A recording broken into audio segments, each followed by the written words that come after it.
가장 안타까웠었던 것은 우리 최정원 사장님. 사실 빚을 다 갚고 저희가 이제 성장했을 때 실버 PD 때인가 골드 PD 때인가 정지만 한테 가장 먼저 전화를 드렸던 것 같아요. 네. 그럼 다시 내려놓는다면 파트너 중에 누구랑 같이 사업하시고 싶으세요? 저희는 60초 후에 공개됩니다. 그리고 이제 메나테크 이야기에서 이제 위기 단계로 넘어가요. 위기의 순간 하면 뭐가 떠오르세요? 메나테크 위기.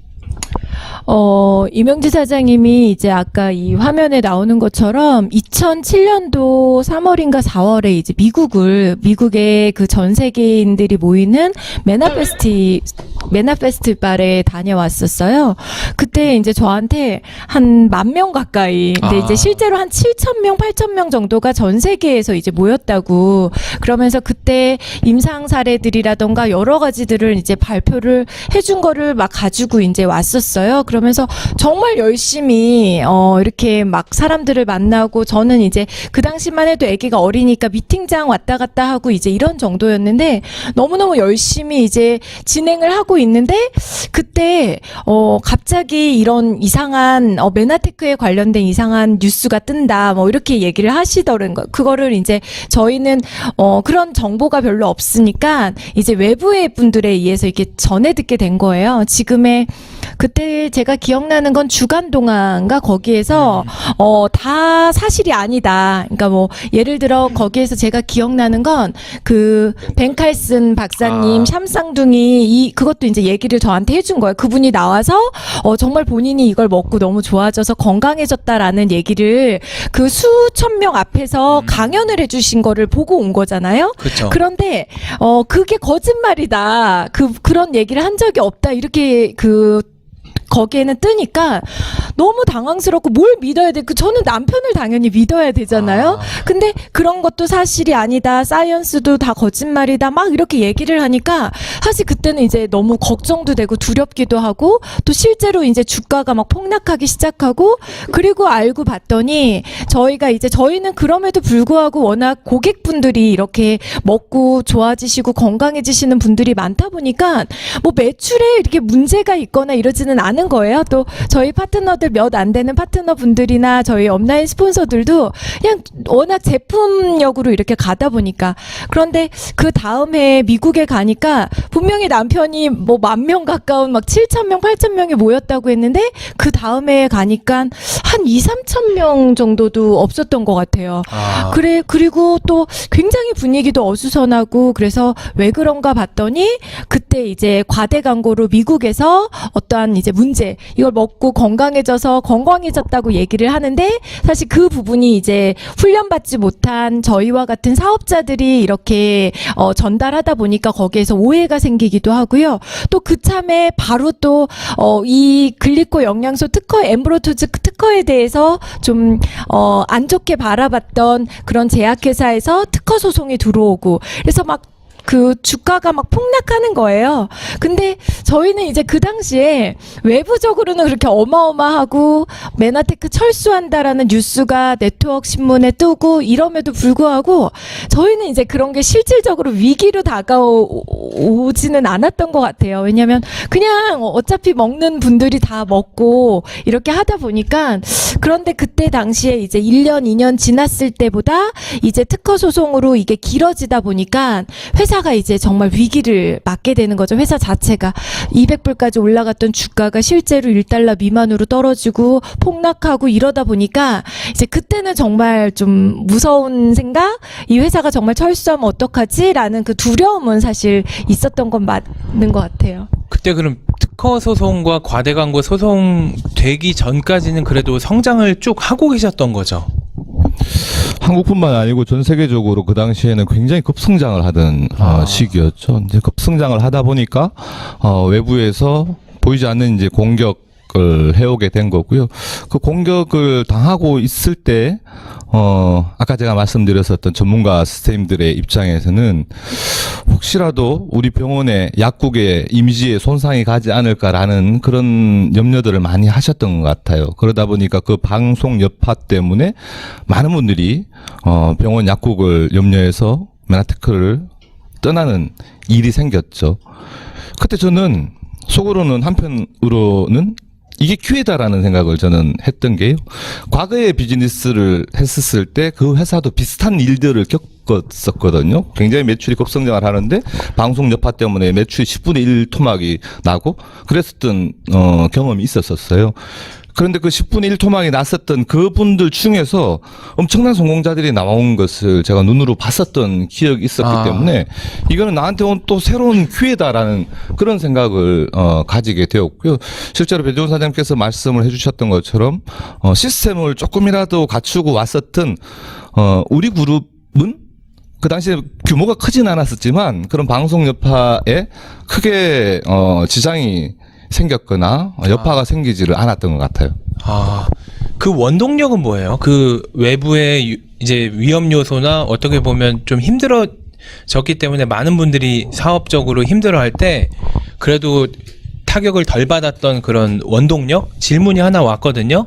그래서 일단은 이하늘 사장님이 질문해 주셨습니다. 메나테크가 특허 무효 소송에 걸렸을 때 많은 사업자들이 떠났을 때 많이 힘드셨을 텐데 그 위기를 견뎌내고 극복할 수 있었던 원동력, 이건 뭐가 달랐을까요? 저는 지나가는 바람이라고 생각을 했기 때문에 이 시기도 지나갈 거라고 생각을 했었었고 또 언론에서 이야기하는 것이 실제로 그것이 맞지 않다라는 것을 저는 메나테크를 실제로 경험을 해본 입장에서 저거는 틀린 이야기다라고 하는 것을 알고 있었기 때문에 분명히 바로 잡힐 거다라는 생각을 가졌어요. 방송 이야기를 조금 더 한번 해보자면 2008년도에 MBC 시사 고발 프로그램, 지금은 그 프로그램 제목을 잘 모르겠는데 아마 불만 제로인가 뭐 그런 프로그램이었는데 회사에서 연락이 왔었어요. 오늘 저녁에 MBC 방송에 메나테크에 대한 내용이 소개가 되니까 그 방송을 꼭 보라라는 이야기를 회사를 통해서 이제 받은 거예요. 그래서 저녁에 앉아서 그 방송을 이렇게 보고 있는데 실제로 메나테크가 나오더라고요. 메나테크 제품을 막 소개를 하더니 중국의 하나의 공장을 이렇게 보여주더라고요. 마치 이 중국 공장에서 이 제품이 만들어지는 것 같은 그런 느낌이었죠. 근데 그 중국 공장이 막 거미줄도 많고요. 굉장히 비위생적입니다. 그러다가 또 메나테크 제품을 이렇게 보여주고 이게 반복이 되는 거예요. 모르는 사람들 입장에서는 메나테크 제품이 저 공장에서 굉장히 비위생적으로 만들어지는 제품이구나라는 인상을 받을 수밖에 없죠. 그러나 저는 중국에 메나테크 공장이 없다라는 걸 알고 있거든요. 그 당시에 메나테크 공장은 미국 본사밖에는 없었습니다.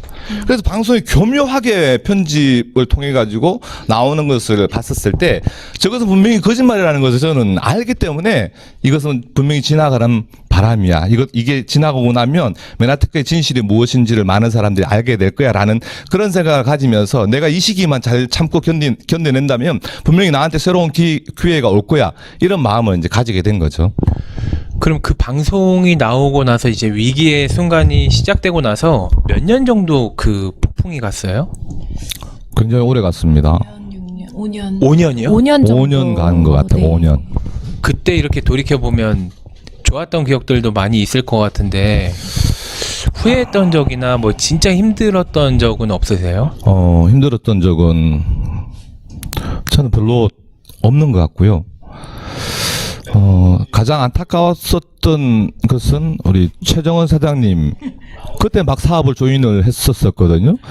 방송 여파가 터지고 굉장히 힘들고 막 매출이 곤두박질 치던 그 시기에 조인이 되었어요. 그래서 이제 여러분들도 잘 아시는 것처럼 최정원 사장님 2년을 넘게 예전에 ND 지금으로 말하자면 ED 2년 넘게 ED 했다라는 것을 듣고 어떻게 2년 넘게 ED밖에는 못해 이런 생각을 가지셨을 수도 있을 텐데 그 당시의 시기가 그랬었습니다. 근데 저는 그래도 그 당시에 PD 이상 브론즈 PD를 유지를 하는 정도의 직급이었기 때문에 경제적으로 별로 어려운 입장이 아니었지만 2년을 하는데도 1위 정도를 하면서도 한 번도 인상 쓰지 않고 메나테크가 너무 좋아서 활동하는 모습을 옆에서 지켜보면서 그게 조금 한편에서 안타까웠죠. 다른 부분들은 그다지 마음 아프거나 그런 것들이 별로 없었던 것 같아요. 두 분이서 이렇게 사업하시면서 뭐 나중에 진짜 인물 탐구 때 많이 여쭤보겠지만 그 위기 순간을 견디는 그 과정에서 똑같은 가치관이셨어요? 아니면 좀 싸우시거나 언제까지 이걸 버텨야 되나 이런 고민 때문에 의견 충돌은 없으셨는지. 많이 싸웠던 것 같죠? 예, 많이 싸우고, 그랬던 것 같아요. 예, 많이 싸우고 사내 못 사내도 하고 왜냐하면 이제 그때는 빚이 많이 있었어요 저희가. 그러다 보니까 굉장히 힘들었고 그러다 보니까 이게 이제 PD나 브론즈 PD가 이렇게 안정이 되지 않은 상황이었어요. 제가 막 고객을 만나서 이렇게 유지를 해나가던 상황이다 보니까 그때는 이제 사이드 점수가 2만 점 넘는. 근데 이제 그때는 배신혜 사장님이 나오기 전이었거든요. 그러니까 막 2만 점을 고객으로 막 이렇게 만들어가고 그러면 퐁당퐁당 많이 하잖아요. 그런 것 때문에 좀 많이 어려웠고 저희가 그때 사실 되게 감사했던 건 그 혼란 시기가 한 1년, 2년 지나고 이제 메아테크 코리아도 굉장히 많이 흔들리던 시절에 사실 이제 수많은 기라성 같은 지금으로 말하면 사실 저희가 바라봤을 때는 한 PPD 이런 분들 정말 기라성 같은 분들이 다른 회사로 이렇게 막 떠나는 모습을 지켜보게 된 거예요. 또 그 중에 한 분 저희를 되게 믿어주시고 신뢰해주셨던 분이 다른 회사로 가면서 이제 저희한테도 이렇게 제안을 해주신 거예요. 너무 달콤한 빚도 다 갚아줄 수 있고 막 이런 너무 좋은 제안이어서 사실 조금은 사실 그때 이제 흔들렸죠. 이 메나테크가 이렇게 불안한데 이런 더 좋은 회사가 있어라고 흔들리고 고민하고 그런데 이명지 사장님이 그때 이제 그 보상 플랜을 이제 보내주셨는데 그걸 막 이제 일주일 동안을 고민을 하는데 아무리 봐도 답이 나오지 않았었죠. 그리고 마지막으로 저희가 가장 잘했던 일 중에 하나가 그때 밤에 11시인가 됐는데 우리 정지만 사장님 그때는 정지만 사장님이 저희 존재를 그냥 조금 아는 정도? 그러니까 그때 저희가 PD 퀄리파이가 막 됐을 땐가 그때인 것 같아요. 근데 워낙 그때는 이제 정지만 사장님 그룹이 크다 보니까 저희를 알까라고 해서 전화번호를 어떻게 찾아가지고 밤 11시에 정지만 사장님한테 전화를 드렸던 것 같아요. 그래서 이제 가까운 인천이었기 때문에 저희 좀 만나주실 수 있냐고 그렇게 해서 정지만 사장님을 밤 늦게 너무 흔쾌히 집으로 이렇게 와라라고 해서 저희가 그때 이제 찾아가서 처음 정지만 사장님을 뵙고 뭔가 확신도 들었고 메나테크가 정말 진실인지에 대한 믿음. 그래서 저는 우리 사장님들이 한 번씩 이렇게 흔들릴 때 있잖아요. 여러 가지 그렇죠. 고민 있을 때 저희든 아니면 업라인들 그때는 정지만 사장님 입장에서는 이런 분이 전화를 주네라고 당황하셨을 수도 있는데 너무 기꺼이. 그래서 그때 사실 그때부터 정지만 사장님의 손을 꼭 잡고 저희가 흔들리지 않았던 것 같고 사실 빚을 다 갚고 저희가 이제 성장했을 때 실버 PD 때인가 골드 PD 때인가 정지만 사장님한테 가장 먼저 전화를 드렸던 것 같아요. 사장님 덕분에 저희가 그때 포기하지 않아서 빚도 다 갚고 이렇게 멋지게 성공했다고 제가 인사를 드렸던 적이 있었던 것 같아요. 그 정지만 사장님도 강의하실 때 종종 이렇게 가끔 여쭤보시고 말씀하셨었거든요. 그 이제 빚을 다 갚았다고 했을 때 가슴이 너무 찡했었다. 네, 그게 아마 절 거예요. 근데 처음부터 그러면은 정지만 사장님이랑 같이 사업하신 게 아니라 굉장히 먼 거리였어요? 저희 쳐다도 못 봤죠. 정지만 사장님은. 정지만 사장님께서는 저희가 메나테크에 들어왔었을 때 실버 PD였었고요. 그 당시에 대한민국에서 가장 하이 직급자가 실버 PD였습니다. 가장 성공하셨었고 저희한테는 어쩌면 책자에서나 배웠었던 그러한 분이시죠. 근데 그 위기의 순간일 때 연락을 하셨었던 거예요? 네, 그때는 아마 저희 존재 정도는 알지 않았을까 기억이 안 나는데요.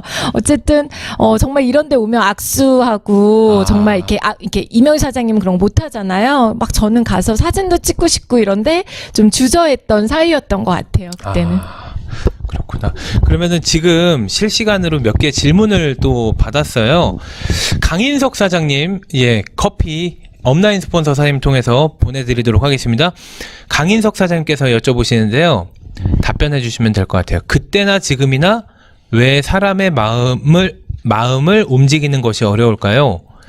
혹시 지금의 직급을 내려놓고 다시 처음 직급부터 시작하라고 한다면요? 그래도 메나테크입니까? 네. 저희가 둘이 자주 나누는 얘기였어요. 이거는. 정말 강인수 사장님 예리하신데요. 항상 힘든 순간들이 오거나 좀 뭔가 위기가 오거나 이럴 때 우리 다시 다시 사인해야 된다라고 한다면 그때도 메아테크를 선택할까? 그때 저희한테 이렇게 아주 달콤하게 이렇게 그 기회를 주셨던 다른 네트워크로 권유해 주셨던 그때도 마찬가지였고요. 우리 다시 그때는 RD였는데 디렉터부터 다시 시작한다고 해도 메아테크를 선택할 것인가라는 거에 저희는 한 번도 흔들림이 없었던 것 같아요. 저는 지금 다시 내려놓고 한다 그래도 분명히 메아테크는 더 어쩌면 훨씬 쉽겠죠. 그 많은 어려운 시간들이 없었기 때문에. 네. 그럼 다시 내려놓는다면 파트너 중에 누구랑 같이 사업하시고 싶으세요?